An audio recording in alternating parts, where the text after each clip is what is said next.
There we go. Wonderful. Well, it's 6 o'clock. I think we'll get started here and be on our way. So welcome. Thank you so much for joining us this evening for this virtual Curators Roundtable discussion about the photography of Tom Kramer. Before we begin, I just want to make sure that you know that we are recording, and this production will be archived and presented for everyone to be able to view at any time on the museum's YouTube channel, and we're happy to share it.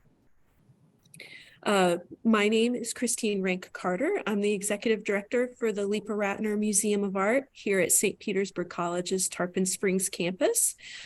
Joining me tonight is our communications specialist, Nina Rivera, who will be monitoring our chat and doing some administrative work behind the scenes, and a very esteemed panel of guests that are beloved curators in our Tampa Bay community. We have such a special treat for you as we explore the dance photography of Tom Kramer, who passed away in August 2022. His work is featured in 2 amazing exhibitions in a cross-county collaboration between the Leepa-Rattner Museum of Art in Tarpon Springs and the Morean Art Center in St. Petersburg. Joining us tonight are the local renowned curators, Beth Reynolds, if you want to say hi. Hello, everybody. Amanda Cooper. Hello. And Robin Odell. That's me. Hello. Paula Kramer, who is the beloved wife of Tom Kramer and a wonderful choreographer. And our collaborator, Sheila Cowley. All of these wonderful people have been instrumental in bringing together this celebration of dance and Tom Kramer's photography. The Leepa-Rattner Museum of Art is pleased to present Thomas Kramer Photography, the Palladium series, The Other Side of Dance, which is on view now through May 21st, 2023. This exhibition features 21 colorful photographs, some of which you see here behind me as I'm broadcasting live from the galleries in the museum. These photographs are from Tom Kramer's Long Skirt series. Photographed at the Palladium Theater in downtown St. Petersburg, Tom captured powerful images of improvisational dancers as an emotional response to the COVID-19 pandemic. A companion exhibition from this series, Tom Kramer Forever Changed, the Palladium series, is currently on view at the Morean Art Center through March 23rd. This exhibition is in collaboration not only with the Morean Art Center, but also the Palladium Theater. And it was actually a partnership that was Tom's master vision to celebrate dance with joint photography exhibitions in St. Petersburg and Tarpon Springs, and a program series that includes curator talks, performances, and workshops leading up to the Palladium's Beacon 2023 Dance Festival, which will take place on April 28th. So if you want to know more about the Palladium's Beacon 23, you can go to mypalladium.org. And you can actually go to Leepa-Rattner's website and see more information about our other upcoming programs. Now, our exhibition opened on February 24th, and we had a very special dance performance to celebrate Tom and his legacy. Our virtual program this evening actually leads up to another special performance that will honor Tom at the Morean Art Center that will take place on Saturday, March 11th at 6:30 p.m. during the second Saturday Art Walk in downtown St. Pete. This multi-arts performance called More Dance Always combines choreography, dance, and poetry, which Paula Kramer and Amanda will share more about later. Also, to tie up this series, you can join us here at Leepa-Rattner Museum on April 13th from 4 to 5:30 p.m. for a special dance, draw, write workshop with Paula Kramer in our interactive gallery. And again, you can look that up on leepa-rattner.org for more information on how to sign up for that special free workshop. So without further ado, I'd like to introduce our amazing panelists. The guest curator for the Tom Kramer Forever Changed exhibition at the Morean, Beth Reynolds. Chief curator of the Morean, Amanda Cooper. Guest curator of the Tom Kramer The Other Side of Dance exhibition at the Leepa-Rattner, Robin Odell. Choreographer, Paula Kramer, and awesome collaborator, Sheila Cowley. This program will be about a 1-hour program that will give an overview of each of these exhibitions, followed by discussion about Tom and his career and a Q&A. You're welcome to submit some questions in the chat feature, and we do encourage you to keep your microphones on mute through the talk, but we'll open it up for questions and answers after. So without further ado, I'd like to introduce the Morean Art Center. Hello, everyone. Let me get this up and running.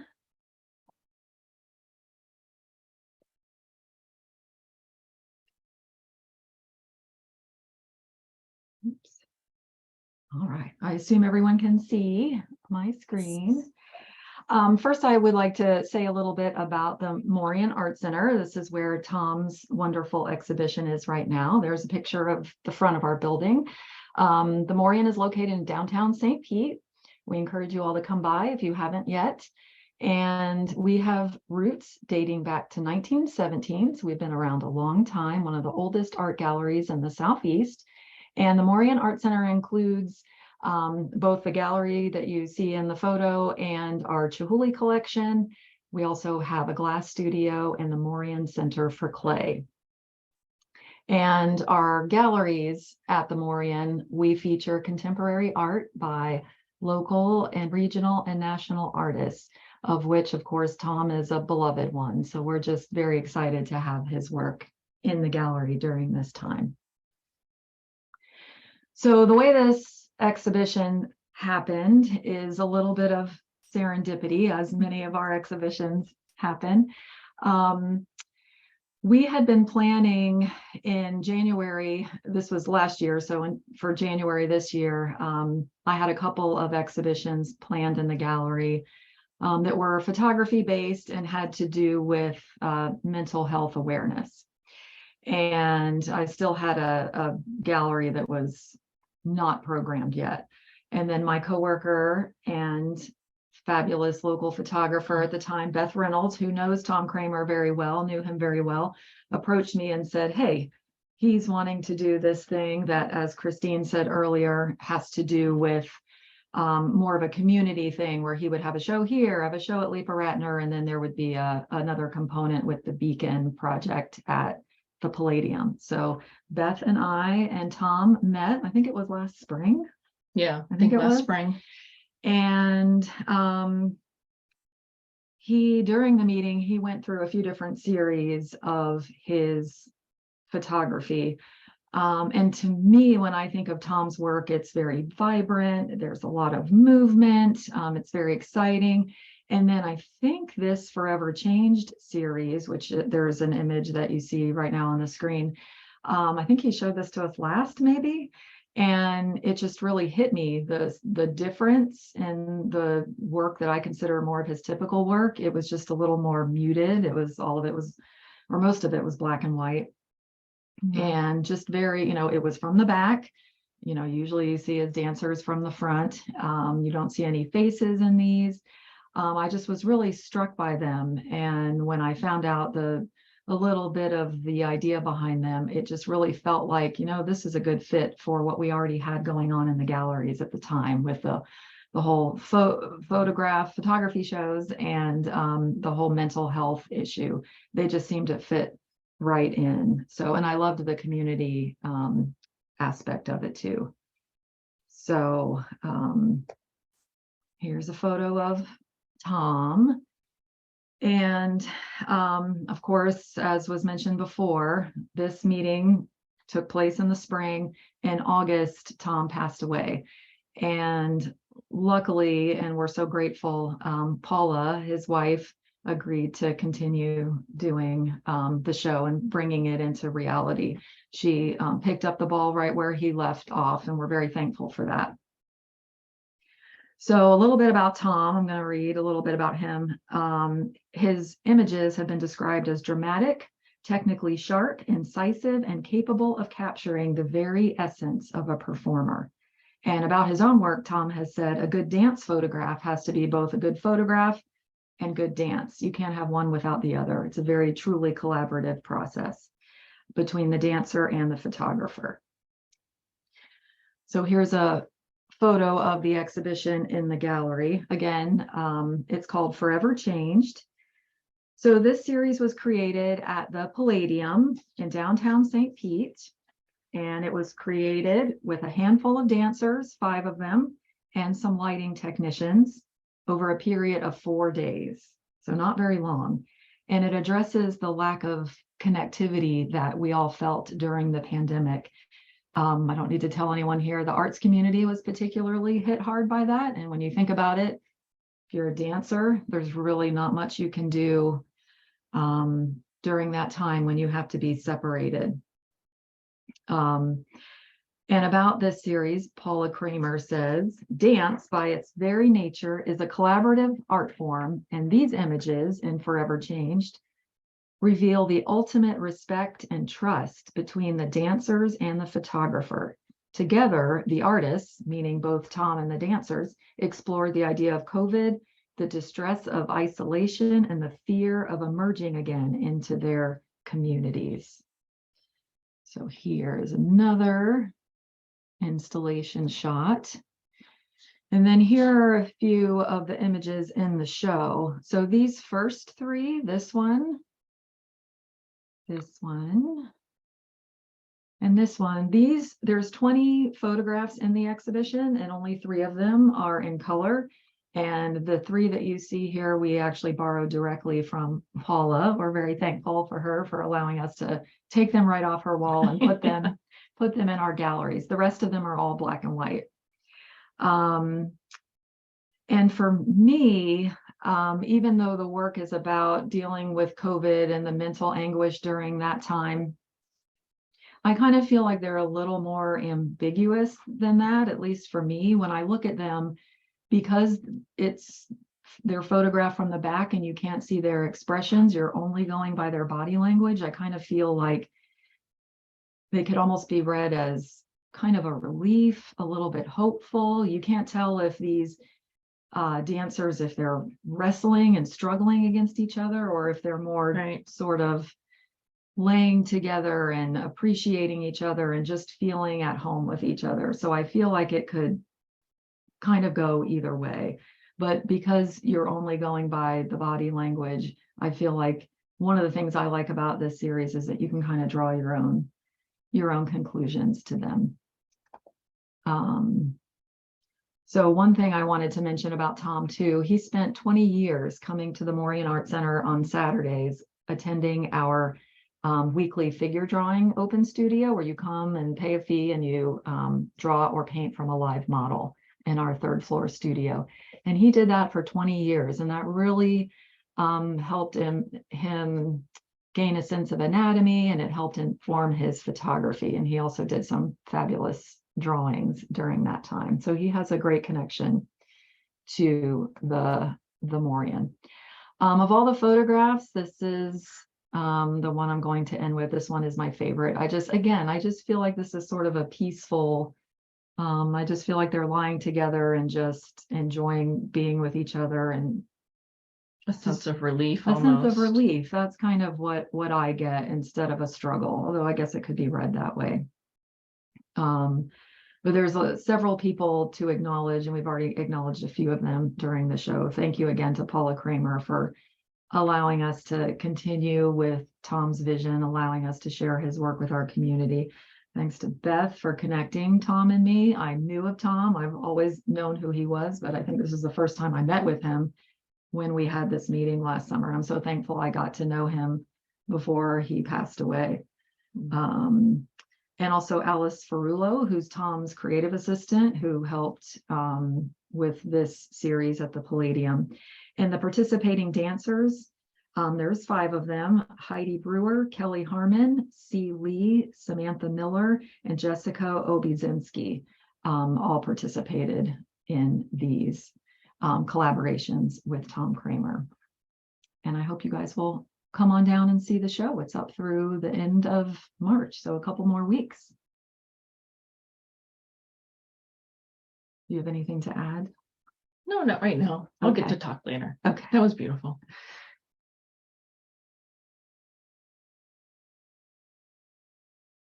Okay, back to you, Christine. Sorry, I was muted. That's actually a wonderful segue because Amanda, it was just recently that she had shared that Tom spent so much time doing the figure drawing, which was new to me. And we have, of course, our own special stories about Tom and the Leepa-Rattner Museum. But when I started meeting with Tom, being in this transition where I had been the curator for the museum for many years and was stepping into this new role as executive director, I was ignited by the prospect of working with the museum's collection and the many things that that seem to really cross-pollinate with Tom's work, especially with Abraham Rattner's work, and really wanted to see more of that come to fruition. But at the same time, his work is so stunning on its own that you wanted to leave it as is, because it's just this pristine, very clean look, which you see at the Morean and you also see in our exhibition at the museum here. And knowing that I couldn't complete this project to the best of my ability because I was also curating 4 other exhibitions that were inspired by this particular series, I needed to hand off the reins to someone who was more of an expert in photography and knew Tom. So we contacted Robin Odell and connected between Paula and Robin to really make sure that this was done right. And I just couldn't be more thankful to you both for working with us. So I'd love to hand the reins over to Robin now. And may I mention also, with the other exhibitions that were kind of inspired by this exhibition, which is in the heart of the museum in our center gallery, our other exhibitions all celebrate performance and art, dance, theater, the circus, but also around this same time, you might know that another beloved photographer, Herb Snitzer, also passed away, which was on New Year's Eve of 2022. So we shifted things around. This story kind of comes full circle because we have a separate exhibition of Herb Snitzer's work from our collection in our Works on Paper gallery. This Works on Paper gallery, which is just over my shoulder, that Tom Kramer actually was the inaugural exhibition when that gallery opened and was named after a beloved collector, Lothar Ewell, which many of you might remember.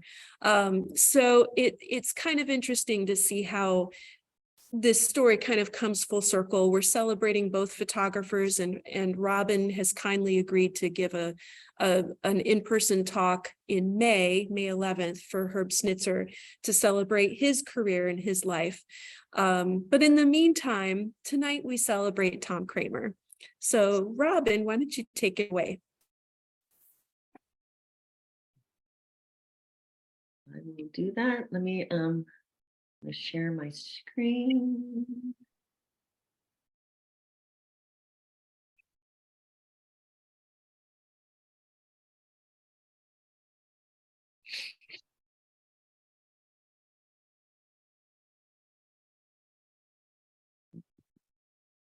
There you go. Let me figure out how to pause. It's going to go. Yeah, so I'll just go ahead and talk over while it's showing you. These are some installation photographs of the exhibition.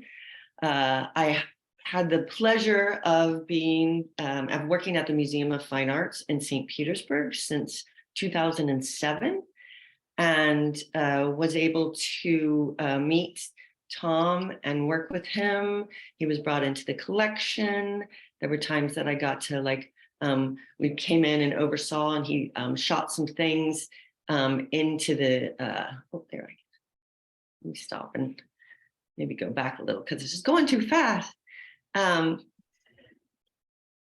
guess that didn't stop it. So yes, I was more than pleased to be brought into this to help with this exhibition. As Christine said, it was much more of a collaboration. The pieces had already been chosen, and Paula was a wonderful help. I was able, also wonderful was Davidson Fine Art and Zebra Labs, who printed the photographs, and they were a wonderful help as well. The series, as you can see, is the Long Skirt series. These were taken at also during the pandemic, and but you see how different these are from the ones that are at the Morean, whereas the Morean is very much about tension and touch. These ones are all solo performers who all are wearing the same very long skirt, and Tom then photographed them improvising and moving with this long skirt on, and how that how their reactions and their movement were captured. And I feel like it's almost like the skirt has its own kind of performance, because they're it just the folds in the fabric and all those kind of things are just so vibrant. You'll also see masks and veils. That is also in reference to the pandemic and the isolation that so many of us felt during that time, which also draws back into these single performers. And you will see, like this one, not all of the images are from the back, but it was part of, some of them are part of that process when Tom was experimenting with shooting dancers from the back, from this different perspective that most people never get to see. The skirt itself was not, it has a history all of its own, which I think is really super fascinating, made all the way back in 1989 by Mary Otti, I won't say this right, Paula can correct me, but Zuba, for a performance in Detroit at the time, in Time of Solitude. And it also traveled to the Merce Cunningham in New York. And then later was used also in 2004. I'm gonna stop sharing now.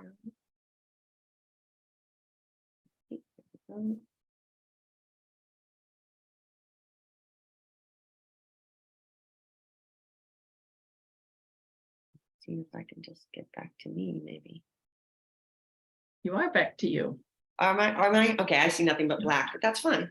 And so, yeah, so also in 2004, with the moving current in Tampa, also there was a used for a separate dance called Three Small Dances for Nina, which was named and done in honor of one in Tom and Paula's new granddaughter. So the skirt itself has this lovely history, and I think it's a wonderful kind of continuation that one of the last series that he was shooting was a continuation of these things that happened in Detroit and happened in Tampa and other things that throughout his career.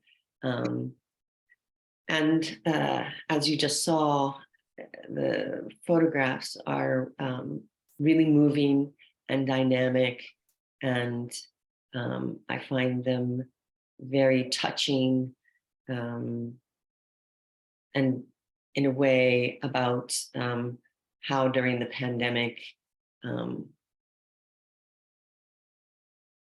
a lot of us had to move through the world in a more difficult way than we were used to.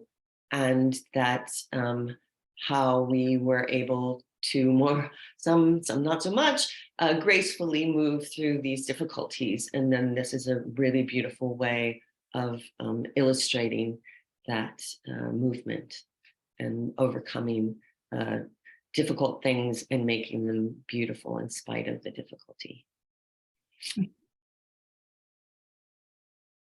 And I'm sure Christine can also, I do want to say also Glenn Stevenson is the preparator and did a really beautiful job of installing the exhibition.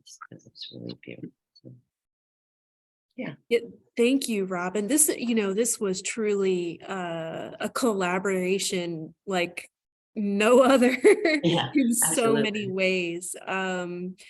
It's interesting to see something start as just a small seed, just meetings and conversations, and to see how things have evolved. And then more and more people, of course, so many people loved Tom and wanted to contribute.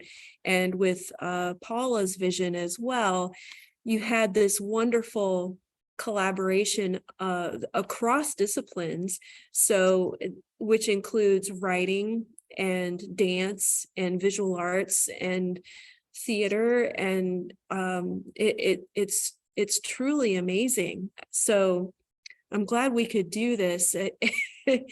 Tom really, he had a sparkle in his eye like no one I've ever met before in my life. Yeah. So, and the bigger that this project became with multiple venues and dance performances, you could see he knew what he was doing, and that twinkle got bigger and bigger in his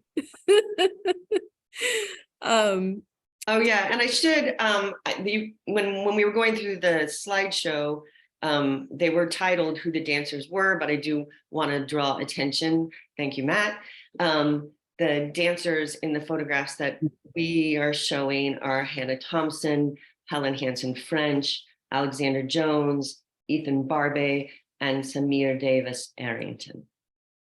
And I always thought that was one of the beautiful things about Tom, because, all of his work was collaborative, and he was always very sure that the dancers in the photographs, were identified and celebrated. Absolutely. Paula. So may I say something? Please. Okay. Yes. Well, of course, I'm thrilled to pieces that Tom's legacy has been brought to the fore by such wonderful people in so many different ways, cross-discipline as well. I'd like to give special mention to Sheila Cowley, who has been a collaborator. We've been collaborators for, I don't know how many years. So many projects. So many projects, at least 13, 14 projects. And Tom always knew that whatever he did, Sheila would be involved somehow. And of course, she created the photo video that's being shown at the Leepa-Rattner right now. And it shows many of Tom's photos that are not in the exhibits. Not only those photos, but some of the other activities that he did as well. Sheila has also been writing a great deal, and has been and has written so much for this exhibit. And I'm thrilled that she's still working with us. It's a totally collaborative effort. Totally collaborative, of course, but she's the wordsmith in so much of that. And I do want to say something. Robin, thank you so much.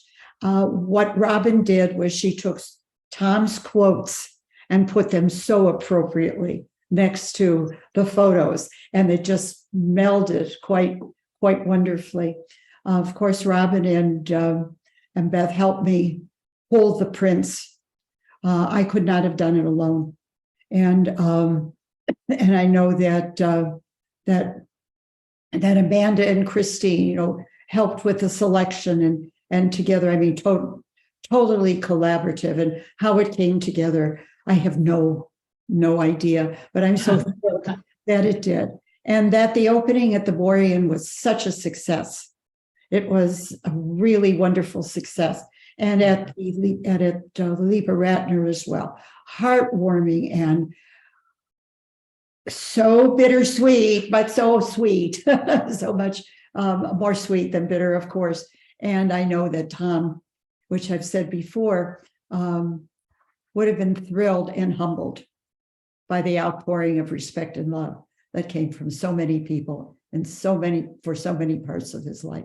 So of course I'm thrilled too, but I have to tell you the most fun about all of this was that Tom and I would sit at the computer after he had done his first call, and he'd say yes, yes, yes, and I'd say no, and no, no, no, yes, you can do this, no, no, no. And it was always not because of the technical part of it that I left to him, but something that I know would thrill the dancer. If the foot was off, if the tush was toward the lens, no, we're not going to do that. And of course, what he did is he ran photos for the dancers, for them to approve the images. He always did that. He never charged them for anything all these years either. This was his love. He loved dance, and he loved dancers, and he loved the people that loved the dancers. So that kind of sums up how I feel about Tom and how his love of dance and the art form and the museums and the whole art scene in St. Petersburg and in Detroit and other places. That was Tom's life. And you helped put a button on it. Thank you so much. Well, thank you, Paula. That was it. Yeah, we can't, we could just go on all day. I mean, his depth of experience, I think, is truly captured in the slideshow that Sheila put together, with which I'm sorry I did not have that prepared. It's because it's as a video, but there's an astounding quality to his work of capturing a moment, a split moment in midair when a body is in space and in motion, and he's able to capture it perfectly and frame it perfectly. I want to show you quickly one of my favorite images. Happened to be on the cover of the Beacon newspaper, which is a perfect example that you can see this dancer is completely in midair, and it's as if he's like a statue in the air. It's pretty incredible. I think Ann Weichel, who many of you know, by the way, who was a trained dancer as well, some of you may not know that as well, always said that Tom's photos were so recognizable because they showed where the movement was coming from. It was at that bubble just before the burst and where the movement was going to continue out of the frame. So that you had this moment of, ecstasy of movement at the top, but you know that there was going to be something else that was going to happen after. He always looked for that moment. Several people have always said, how, did you pose these dancers at both the Morean and at the Leepa-Rattner? Nothing was posed ever. Tom would let the dancers warm up and play with either the prop or the set or play in and out of the light. And when he felt it was ready, they were ready to perform, he would say, okay, let's play, let's perform. So everything that you see was all through improvisation and capturing the moment. So his drawing at the Morean gave him a laser sharp image of what to look for in dance. And he was able to capture the peak of movement. Certainly there are many more images that were tossed and many more images that we kept, but he was very specific about what he wanted to happen. But nothing was planned. This is all improvisational dance, both exhibits. Wow. And we, I don't know if we made it all the way through, Robin, with the PowerPoint. Was there a slide of some of the works from the LRMA collection that we, this was something, are you pulling it up? We have in addition to the the series that we have on view, we pulled 5 images from the LRMA collection of Tom's work, which we I was talking to Paula about, and some of those were actually images that were choreographed by Paula. Isn't that right?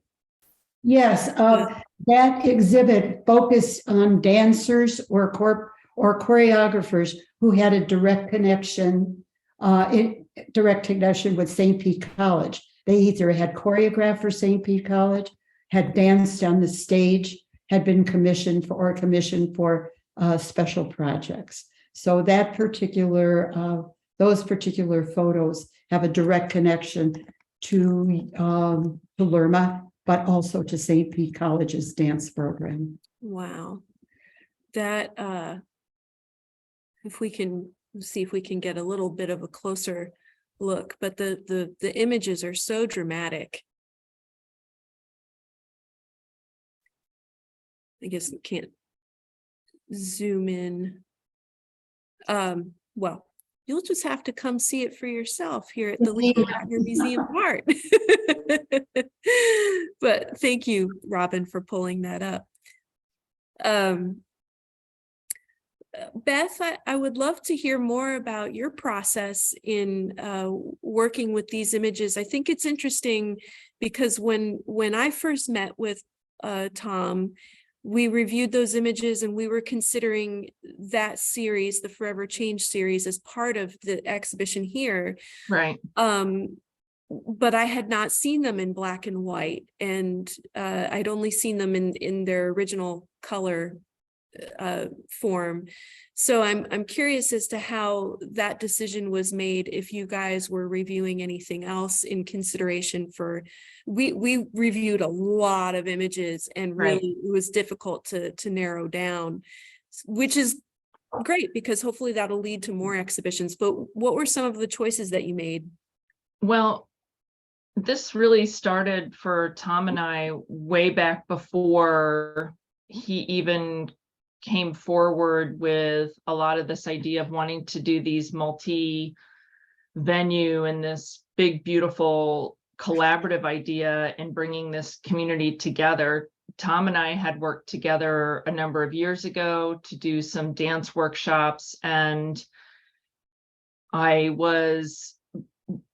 when I met Tom and Paula, when they first walked in the door at the Morean all those years ago, I was thrilled to meet somebody else who understood dance photography. And I had worked with a lot of dancers up in New England and had, through my career, had photographed a lot of dancers just as collaboration with my friends through theater programs. And so he and I would get giddy over looking at photographs of dancers. And I was always thrilled when he would show up at the Morean with his laptop and say, I just want to show you this one thing. Can I just show you this one thing?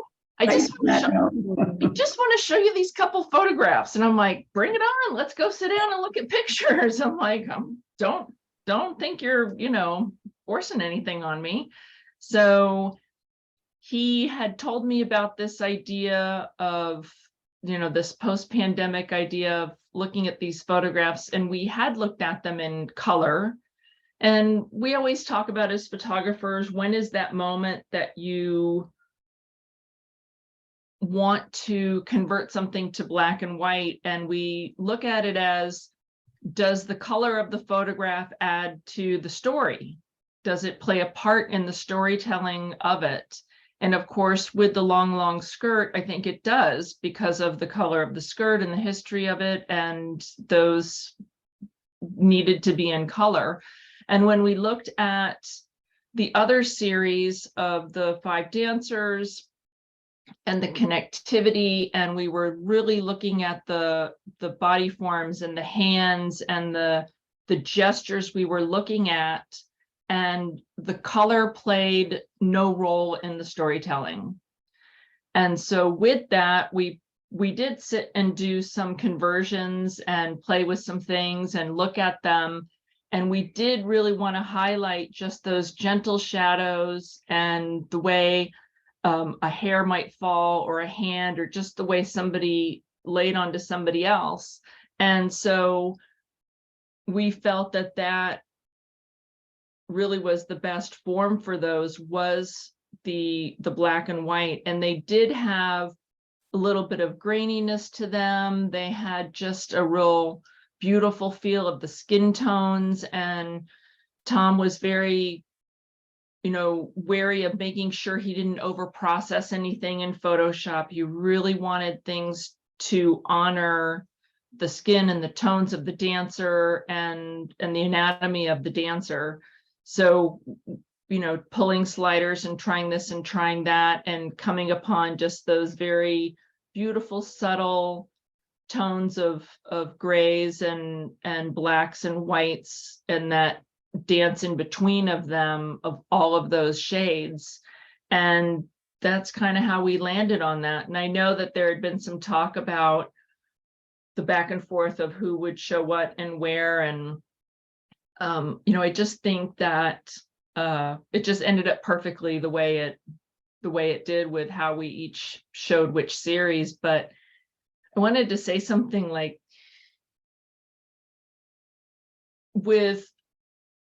when Tom passed away, there was no doubt in my mind that we were going to make this happen. There was no way I was going to let this exhibition and these projects not come to fruition. Yeah. I had already been so far down the road with Tom on these projects, and I said, oh, this is going to happen.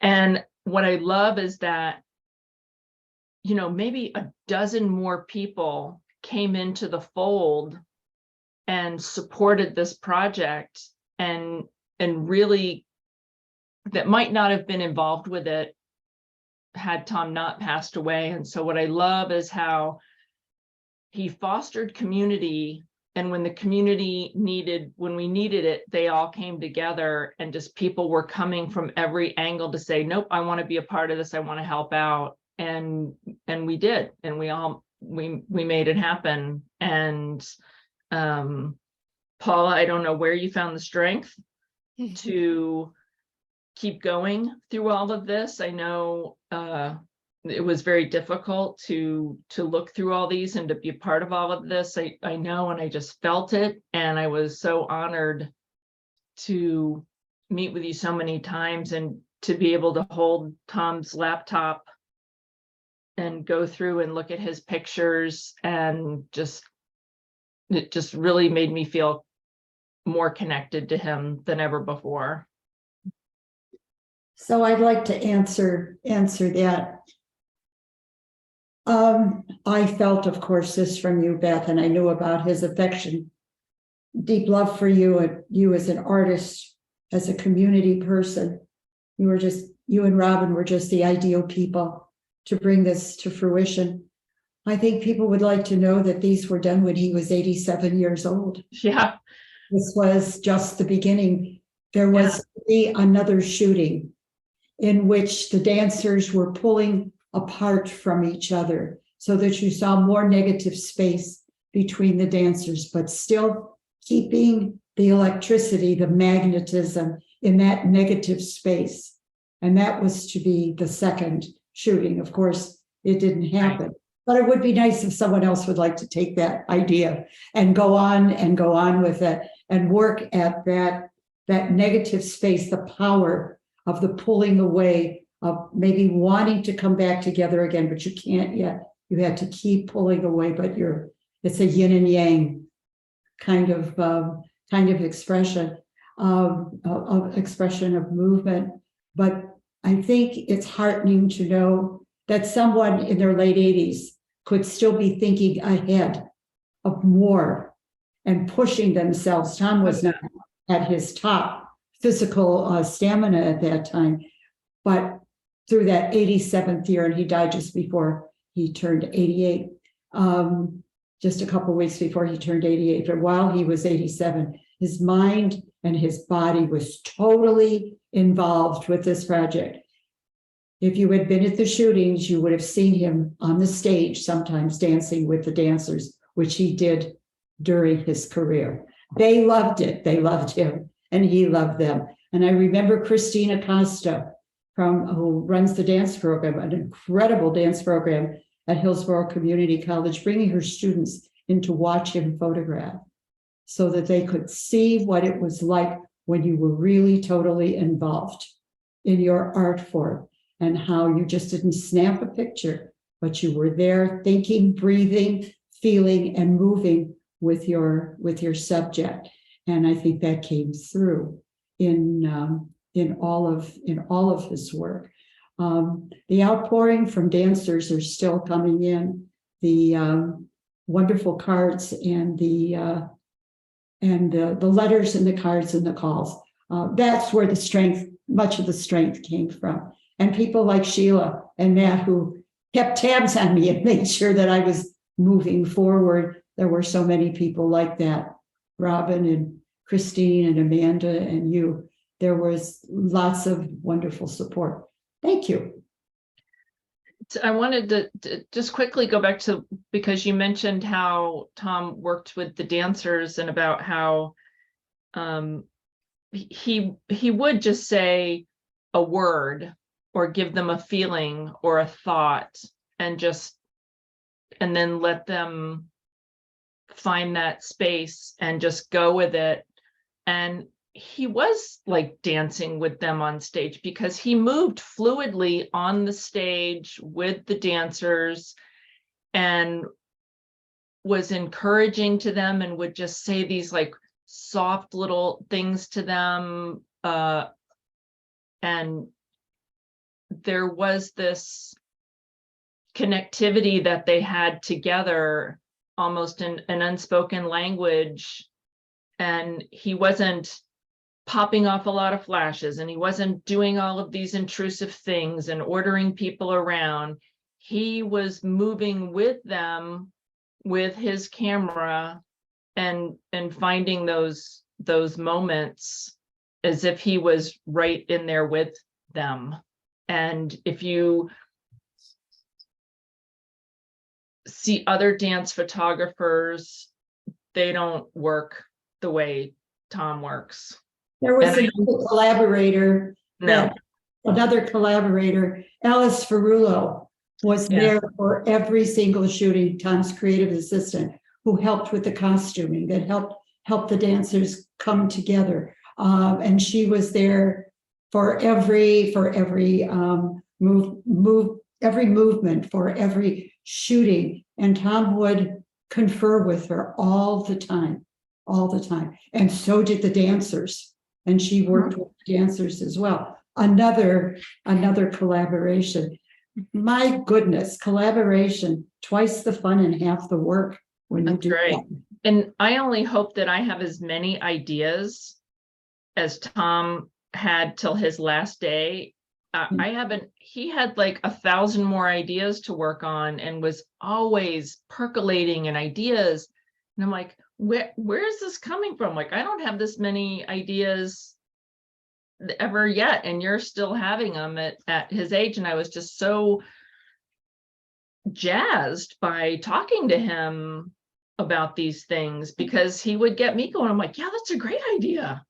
Yeah.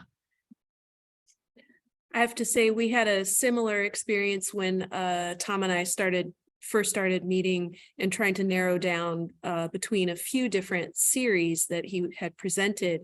And one of them was a red dress series. And I'm sorry, I don't have a picture of that to show you, but Cool. The beautiful filmy red dress that he had different dancers wear. And then we got started talking about an installation. The images would be printed on a very thin, kind of like a mulberry type paper and hanging, and it would kind of mimic the dress, and there would be swaying and moving, and You never told me that. Well, and that was more of two artists all of a sudden are like, yeah. What And about- what then about- and then it Do this, we can do that. right. So apparently he did that. He had these ideas all the time and was talking a bit. I wanted to share because we've got about 10 more minutes of this program, but as we were talking about collaboration, true collaboration here, we have a wonderful series of shots from our opening reception. I'm going to see if I can screen share this one. Can you see this? Oh, yes. Yes. I'd love to know a little bit more about this collaboration with dancers like Helen French, who, I mean, the power of that dancer just filled the entire museum, just the way that she moved. And of course, the projection of Carol Mickett and Robert Stackhouse's artwork in front of that, and then combined with the music of John O'Leary on piano to the side, was just absolutely breathtaking. And I was wondering if Paula could talk a little bit about this relationship. Well, Helen was Tom's muse, no question about it. He photographed her more than any other dancer, and we have dozens of photographs of her, and she's so easy to work with, and they just really loved each other. And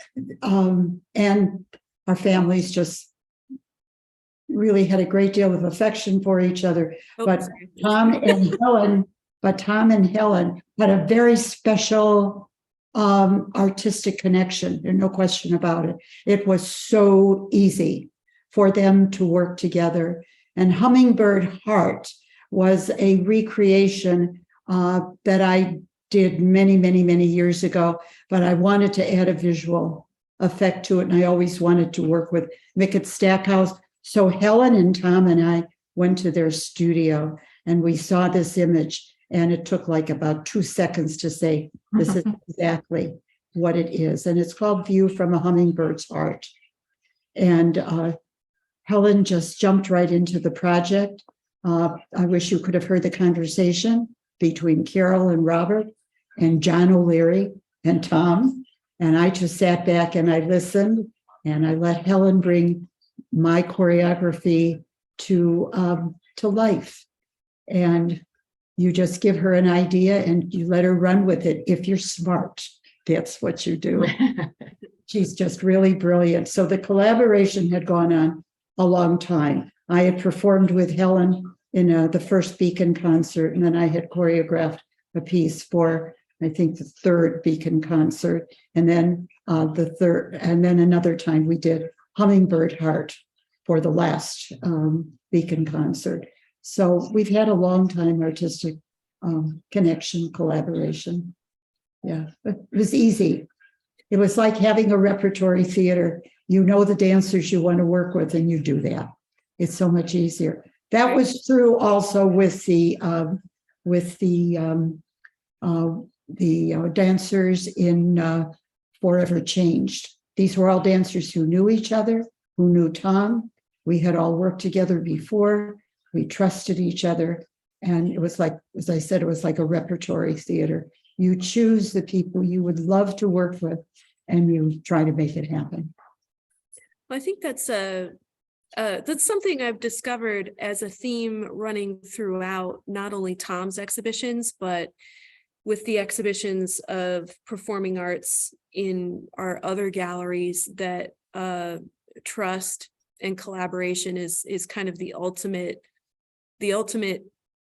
center of performing arts. And because it's not a lonely art form as much as fine arts, and drawing and painting is kind of a lonely art form usually. But in performing arts, you're doing it for an audience usually. There's a level of trust in exposing yourself to an audience, but you're also usually partnering with somebody. whether it's a musician or a theater technician or a partner who you have to completely trust your body with. So it's kind of interesting how it becomes a deeply, deeply personal art form when it comes to that. Well, the tragedy was that COVID made that almost impossible for the dancer because now they were alone. Yeah. The only collaboration they had was through Zoom dancing, which took place all over the world, by the way. And some very interesting things came from it. But it became a lonely art form, and the joy in when they could come together again was palpable all over. That's beautiful. Well, this here, I'm going to stop sharing this really quick. I would love to know if there are any questions. We did have one question about in the chat that was wanted to explore a little bit more about the props that the dancers used in Tom's photographs. I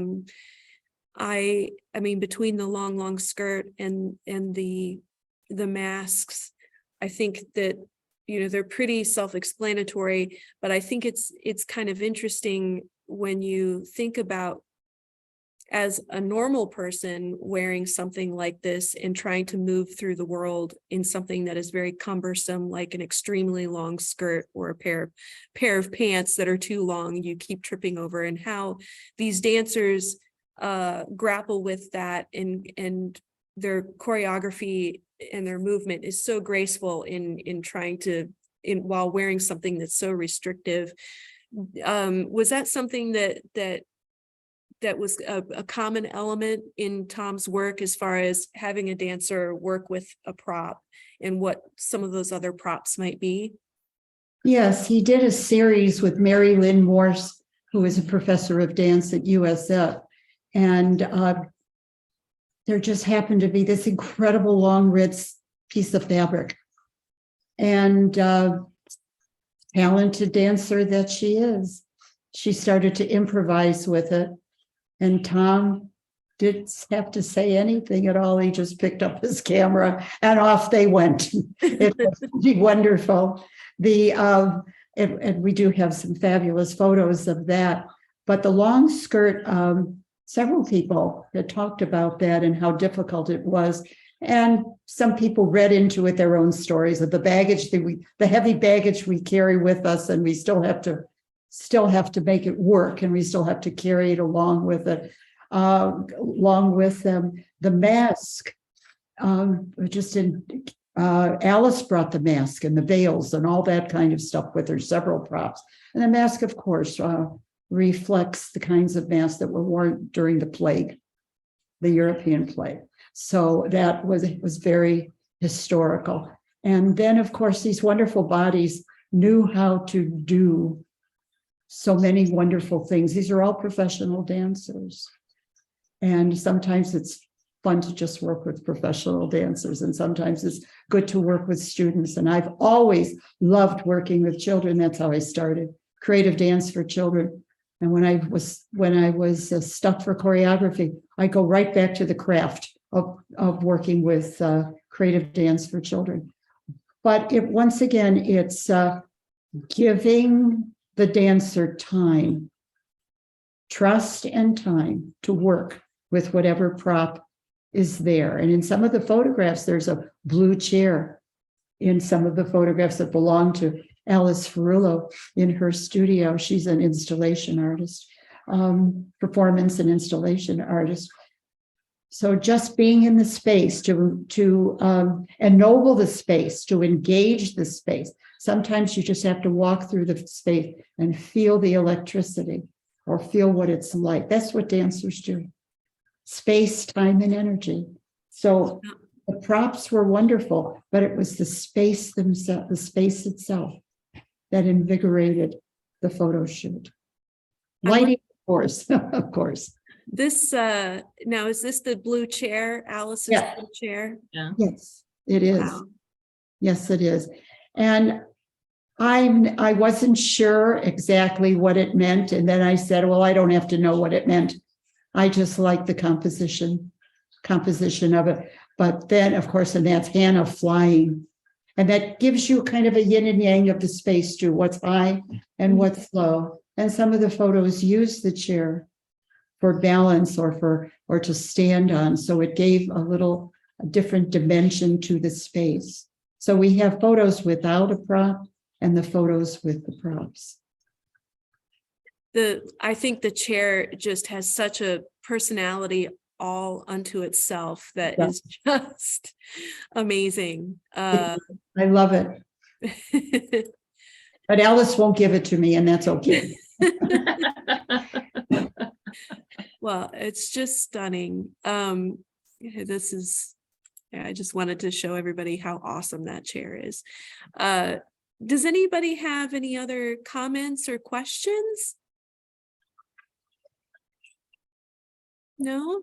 I will say we did make effort to borrow the mask for the exhibition, but it was already gone. Yes. So I